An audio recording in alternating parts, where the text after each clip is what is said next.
Good morning, you guys. I was just going to feed my sourdough starter and wanted to bring you along. And I'm going to be doing a recipe today, making stuffing with our sourdough bread. So let's get started. So right now I'm going to be feeding my sourdough starter with kamut. We purchased this at Azure Standard as a whole grain, and then we grind it here. We do have a manual grain grinder.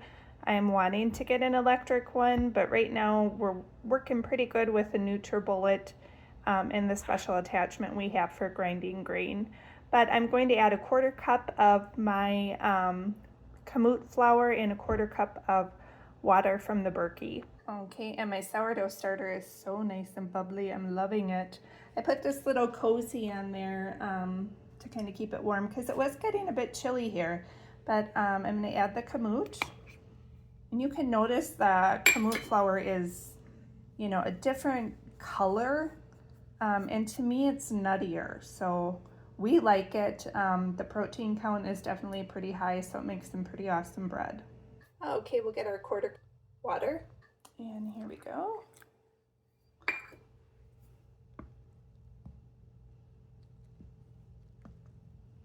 Just give that a good stir. I think what I'm going to do is put it into a quart jar. I'm purposely making quite a bit of starter, and this is 100% hydration because I plan on making a lot of bread, but I also wanted to do discard pizza crust.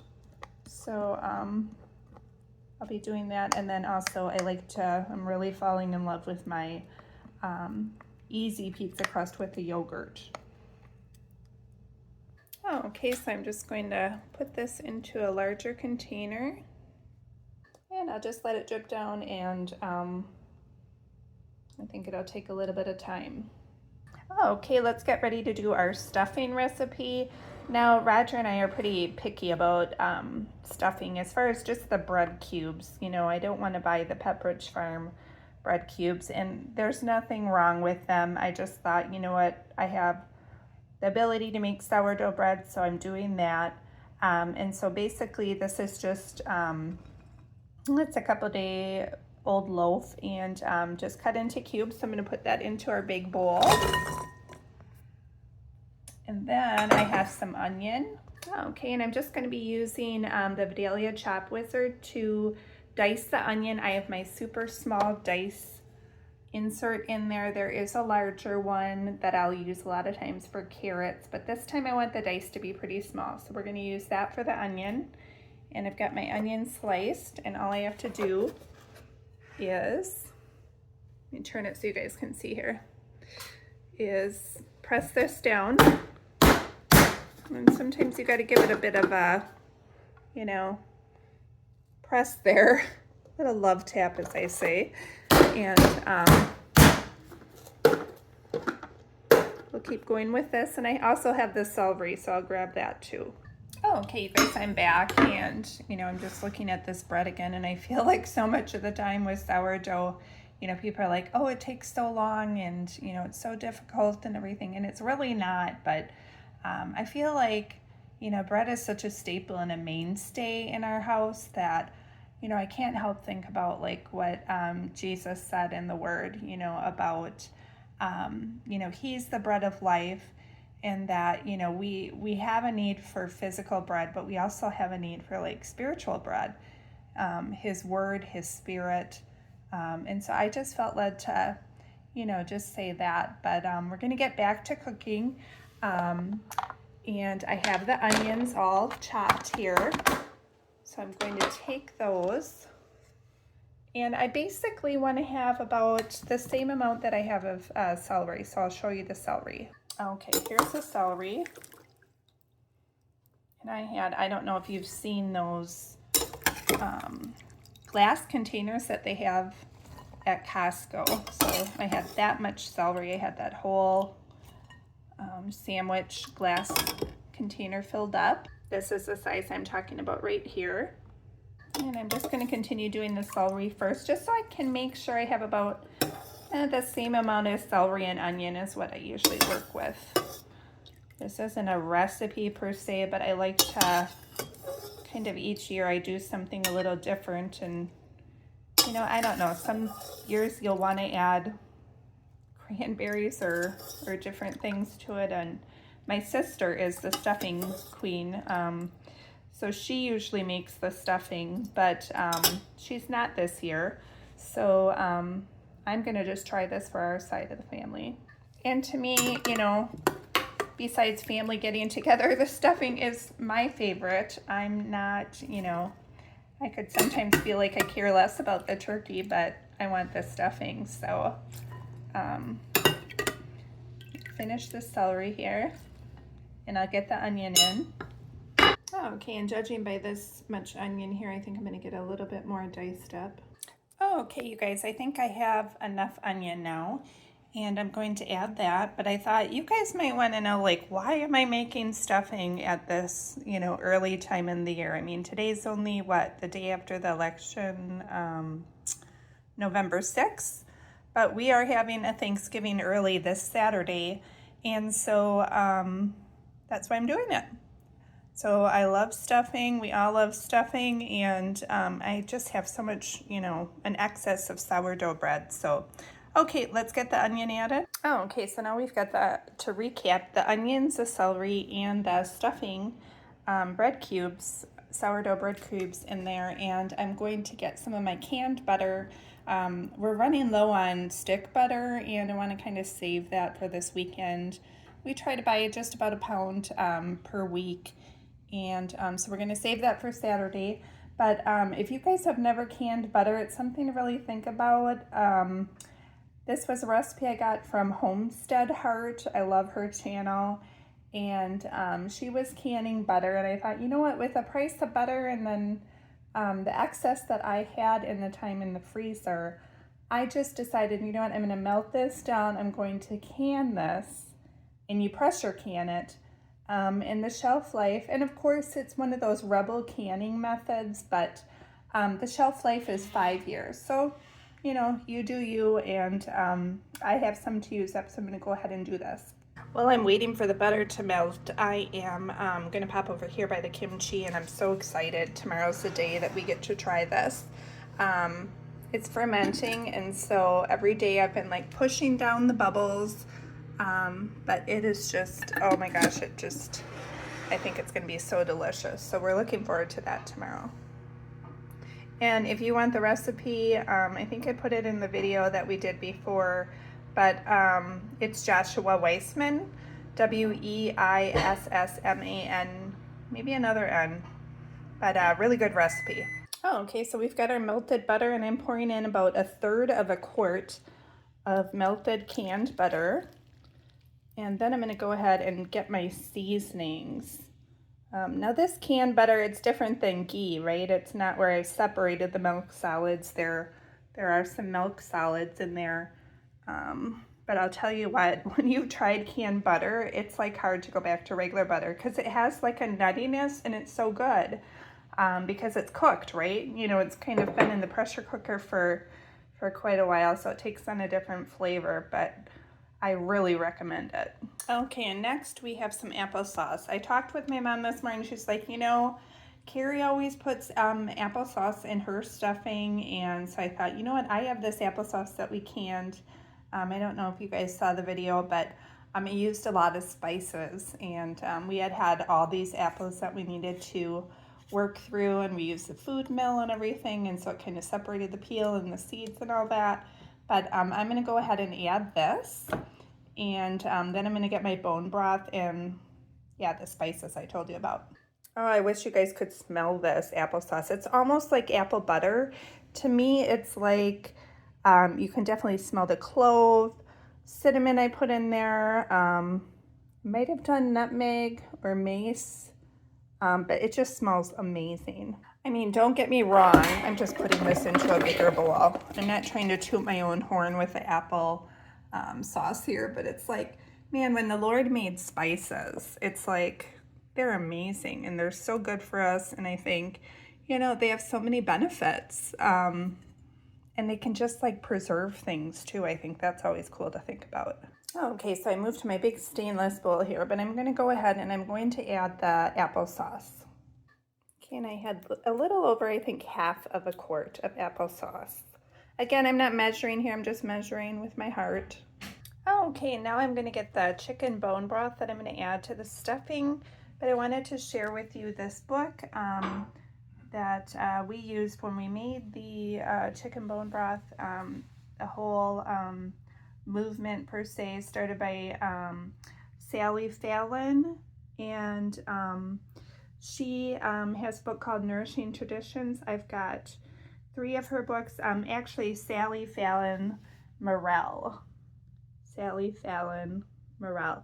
I've got Nourishing Diets, How Paleo, Ancestral, and Traditional Peoples Really Ate.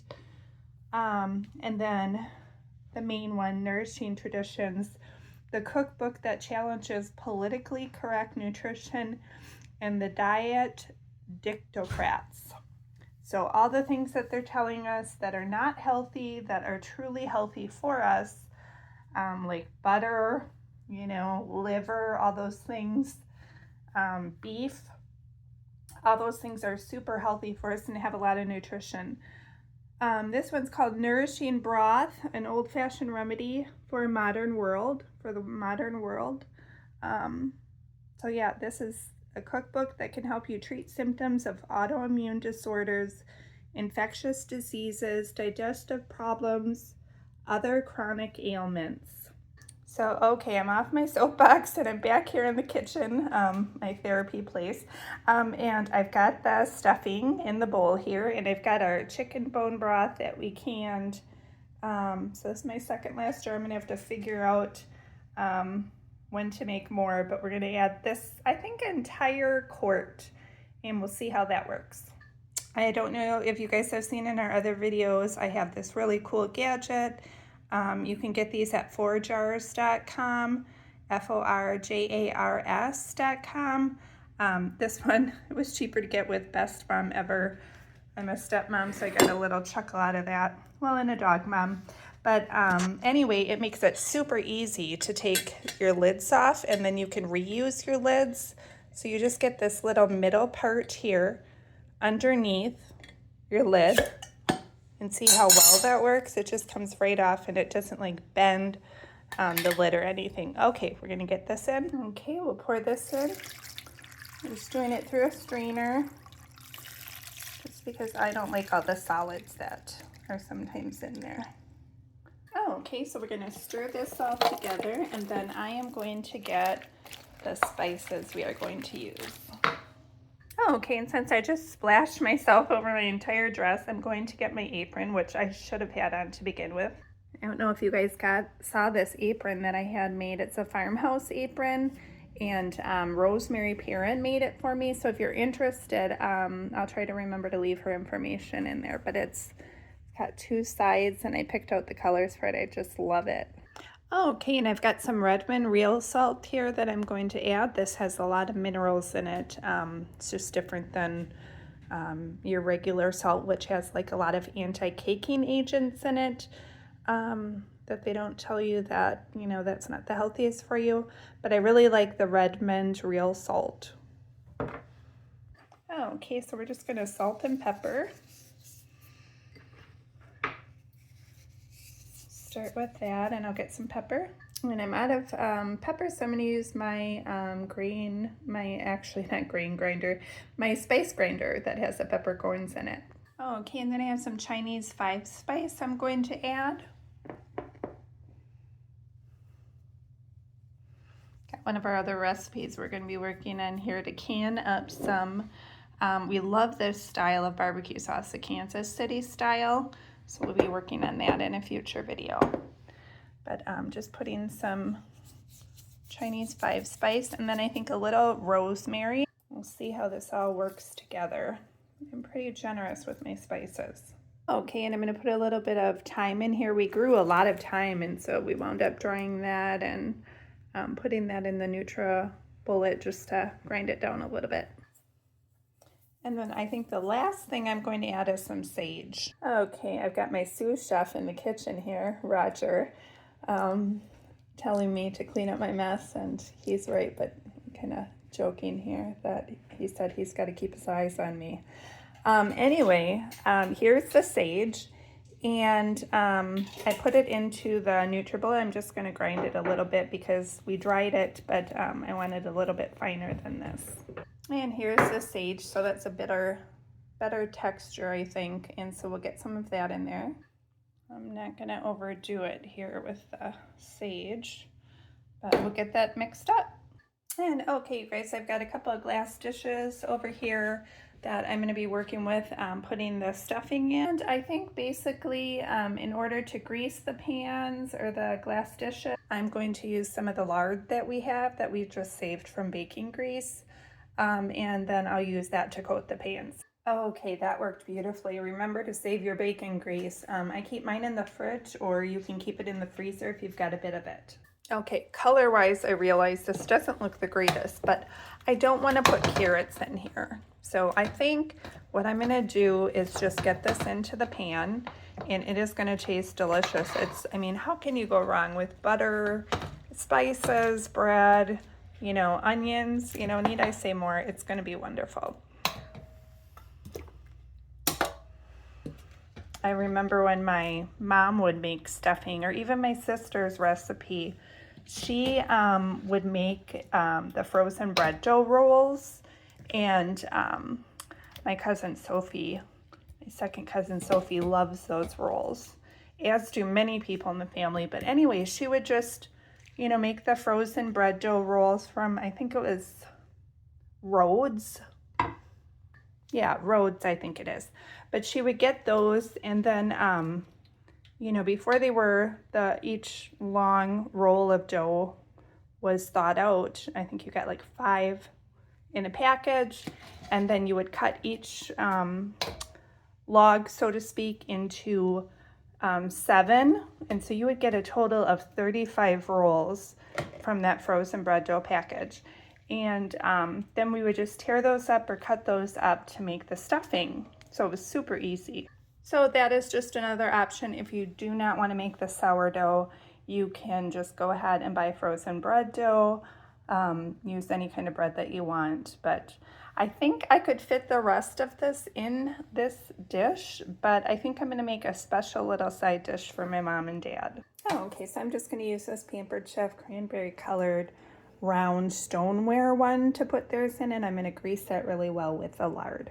Oh, okay, I've got that all greased, so I'm going to go ahead and get the rest of the stuffing in there, but I couldn't help think when I was, you know, had my fingers in the lard bowl, basically, that I need to make that recipe again. It's a cookie recipe that you use lard in. It's a New Mexico cookie. It's called Bizcochitos, I think, and I think there's cardamom in there, but yeah, I'm gonna have to find that recipe and make those soon. Oh, okay, so I've got both of these ready for the oven. I've got the round one in the rectangular baker, and we are going to probably let these sit for a little bit. I'm thinking I'm not going to bake them right now. I'm just gonna get them into the refrigerator. And today is Wednesday, and so we're having our company on Saturday, so I'm not gonna bake them quite yet. Okay, everyone, so I have got the stuffing in the refrigerator right now, but I just looked up. I'm going to be baking this at about 400 degrees, basically uncovered for, let's see here, it says 25 minutes, and then maybe 15 to 20 minutes without the cover. So basically a total of 45 minutes. The first 25 minutes I will make sure to have the cover off, or the foil off. No, that's backwards. So basically I'll be having the foil on at first for 25 minutes, and then for about 20 minutes with the foil off. So about 400 degrees, but I hope wherever you are that you have fun in the kitchen, and that whatever season you are in, that you just count all of your blessings, and I hope you take care. Bye-bye for now.